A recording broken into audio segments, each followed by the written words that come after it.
नमस्कार, मैं शिवेंद्र त्रिपाठी। आप देख रहे हैं फास्ट न्यूज इंडिया।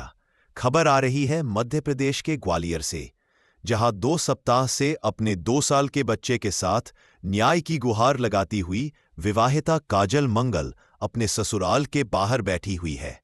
काजल का आरोप है कि उसके ससुरालीजनों ने षड्यंत्रपूर्वक कोतवाली पुलिस की मदद से उसे घर से बाहर निकाल दिया। बताया गया कि बीते मंगलवार को काजल मंगल अपने ससुराल वालों के खिलाफ शिकायत लेकर पुलिस अधीक्षक कार्यालय की जन सुनवाई में पहुंची थी, जहां मौजूद वरिष्ठ पुलिस अधिकारियों ने उसे कार्रवाई का आश्वासन तो दिया, लेकिन अब तक किसी तरह की ठोस कार्रवाई नहीं हुई है। पुलिस की उपेक्षा से निराश होकर काजल पिछले 2 सप्ताह से ससुराल के बाहर बैठकर न्याय की मांग कर रही है। काजल मंगल ने बताया कि पारिवारिक विवाद के चलते मामला न्यायालय में चल रहा था। विवाहिता का कहना है कि मेरे पति और ससुराल वालों ने मारपीट करके मुझे घर से निकाल दिया। मेरा एक 1.5-2 साल का बच्चा है। अब मैं जाऊं तो कहां जाऊं? काजल लगातार प्रशासन से न्याय की मांग कर रही है, लेकिन अब तक किसी भी विभाग की ओर से संतोषजनक कार्रवाई नहीं की गई है। घटना से क्षेत्र में चर्चा का माहौल है और लोग सवाल उठा रहे हैं कि एक पीड़ित महिला आखिर कब तक अपने मासूम बच्चे के साथ इस तरह दर-दर की ठोकरें खाती रहेगी। देखे राजेश शिवहरे की रिपोर्ट। जी, क्या नाम आपका? काजल मंगल।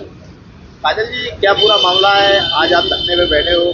आज नहीं सर, मैं 9 दिन से यहाँ पे बैठी हूँ। मेरी कोई सुनवाई नहीं हो रही, ना पुलिस प्रशासन मेरी कोई सुनवाई करे, जबकि पुलिस को सारा सच और झूठ पता है, क्या झूठ है और क्या सच है। इन लोगों ने झूठा केस लगाया था कि हम तुम्हें रखना चाहते हैं, आ ही नहीं रही है ये। अब जब मैं 3 नवंबर को यहाँ आ गई हूँ, तो जब से मेरे को बाहर निकालने का पूरा प्रयास किया जा रहा है पुलिस के साथ में, मिलजुल के, पुलिस की सांठ-गांठ के साथ, और मेरे को बोल रहे हैं कि तू नहीं रहेगी यहाँ पे, हम तेरे को निकाल के मानेंगे। इन्होंने 19 नवंबर को पुलिस से सांठ-गांठ करके मुझे निकलवा दिया। पुष्पा मुखर्जी मैडम आई और झूठ बोलती है मेरे को कि तुम मेरे साथ थाने चलो, मैं तुम्हें बाकायदा तुम्हारे ससुराल में छोड़ के जाऊंगी। इन्होंने मेरी मारपीट करी, उसकी भी मेरी कोई सुनवाई नहीं हुई। कैमरे की रिकॉर्डिंग भी पूरी डिलीट कर दी गई। जब मैं थाने में गई, मैंने मैडम को बोला कि मैडम आप मुझे छुड़वाइए, तो बोलती है मैं नहीं छुड़वाऊंगी, वो लोग तो भाग गए हैं। अब मैडम को कैसे पता? पुष्पा मुखर्जी मैडम बहुत व्यक्तिगत रूप से इनके साथ दे रही हैं, सब कुछ पता होने के बावजूद भी। अब मेरा यही है पुलिस प्रशासन से और निवेदन है कि मेरा घर खुलवाया जाए, जैसे तरीके से मेरे को निकाला गया है, मेरे को मेरे घर में बिठाया जाए, वरना मैं यहीं बैठी रहूंगी ऐसे ही। और मुझे कुछ भी होता है तो उसकी पूरी जवाबदारी पुलिस प्रशासन की और मेरे ससुराल वालों की होगी।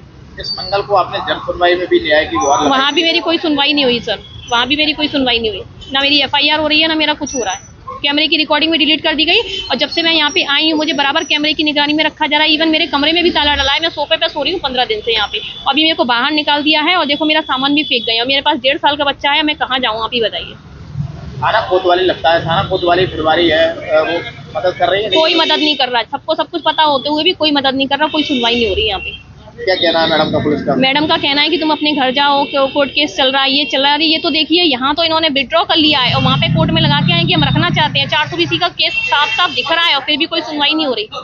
क्या एक और मध्य प्रदेश सरकार बेटियों की आवाज उठा रहा है, महिलाओं की बात करता है, क्या कहना चाहोगे मध्य प्रदेश सरकार से आप? यही कहना चाहेंगे कि भाई महिला का सपोर्ट तो किया जाए, एक महिला होने के नाते। यहाँ तो उल्टा ही हो रहा है बिल्कुल। एक पैसे मतलब क्या है ये, पुलिस को पैसा खिला के ये सब किया जाए तो हमारी मदद कौन करेगा? जब पुलिस प्रशासन इस तरीके से करेगा तो फिर हम किसके पास जाएं? क्या लग रहा है पुलिस ने? पुलिस तो कोई सपोर्ट नहीं करी फिलहाल। मेरे को 9 दिन हो गए यहाँ बैठे बैठे बाहर, कोई भी सपोर्ट नहीं कर रहा मेरा। जन सुनवाई की बात आने के बाद में कोई कार्रवाई नहीं हुई, कुछ भी नहीं हुआ। पागल बना रहे हैं कि तुम्हारे ससुर वालों से काउंसलिंग करवाते हैं, परामर्श कराते हैं, फोन लगाते हैं। अभी तक कोई फोन नहीं आया, कुछ नहीं हो रहा। कोई परामर्श, कोई काउंसलिंग, कुछ नहीं हुआ। 9 उन्होंने लगाया कि हम लड़की को रखना, पहले मेरी बात सुनिए ना। सेक्शन 9 हम लड़की को रखना चाहते हैं। उससे पहले लड़की ने लगाया 125 मेंटेनेंस के लिए। जब हमने सेक्शन 9 लगाया तो ये कहना चाह रहे हैं कि हम रखना चाहते हैं, तो इनके कहने पे लड़की ने 125 वापस लिया। ठीक है, फिर उसके बाद इन्होंने सेक्शन 9 में पेट्रोल कर लिया। तो इसमें क्या है पूरा मामला? मामला है कि जो उसका ससुराल है वो दौलतगंज में है, मायका उसका मुरैना में है। तो मुरैना जिले में पहले से 498 के अपराध कायम है। मुरैना जिले में पहले से 498 का मामला कायम है। मामला कायम होने के पश्चात वो अपने ससुराल आ गई थी। ससुराल में 15-20 दिन से रह रही थी, और वहाँ पे मुरैना में ही उसके द्वारा घरेलू हिंसा और मेंटेनेंस का केस भी लगाया हुआ है। ये मामला है। यहाँ पर वो अपने ससुराल में रहना चाहती है, ससुराल वाले उसको रख नहीं रहे। इसी काउंसलिंग के लिए फरियादिया को बुलाया जा रहा है, तो फरियादिया अभी थाने में उपस्थित नहीं हुई है। मैंने उसके द्वारा एक आवेदन दिया था जिसमें उसके स्टेटमेंट और उसकी फैमिली को उसके भाई के साथ में वो आई थी, तो समझाइश दी गई थी। उसके ससुराल जिनको बुलाया गया था वो उपस्थित आए थे, क्योंकि फरियादी उपस्थित नहीं हो पाई थी किसी कारणवश। उनकी सेकंड टाइम काउंसलिंग नहीं हो पाई थी, फर्स्ट टाइम हो गई थी, सेकंड टाइम नहीं हो पाई थी। उसमें अभी जांच चल रही है। उसने जो सामान उसका बाहर रख दिया है, फरियादी रात को आते हैं, वो तो बड़ी बॉम्ब लगा कर फरार है। उसके साथ कई बार मारपीट भी की गई है, सीसीटीवी डिलीट कर दिए गए, पुलिस को उसने अवगत कराया तो कोई पुष्पा मैडम है, उसको परेशान कर रही है, पैसों की मांग कर रही है, उसके ऐसा है। नहीं, नहीं, नहीं, पैसों की माँग करी ऐसा नहीं है। और आवेदन उसके द्वारा जैसे उसने पुलिस हेल्प माँगी थी, तो पुलिस उस संबंध में उसके घर गई थी।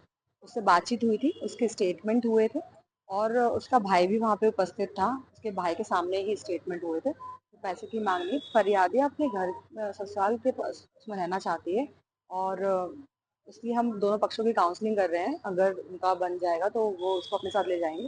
बाकी मामला कोर्ट में पेंडिंग चल रहा है। हमारी तरफ से हमने डीआईआर फॉर्म भर दिया है, डीआईआर फॉर्म भर के भेज दिया है और उसमें आगे कार्रवाई होगी।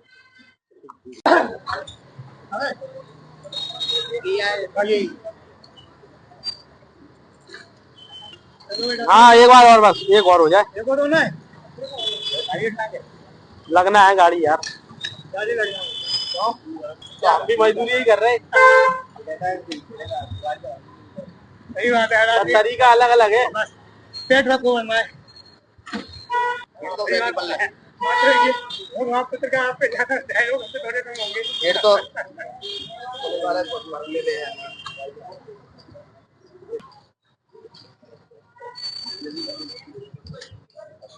मैडम वो आवेदन निकाल दे, हाथ में ले लो बस ऐसे। एसपीएम में गए थे आप परसों? बाकी है ना उसकी।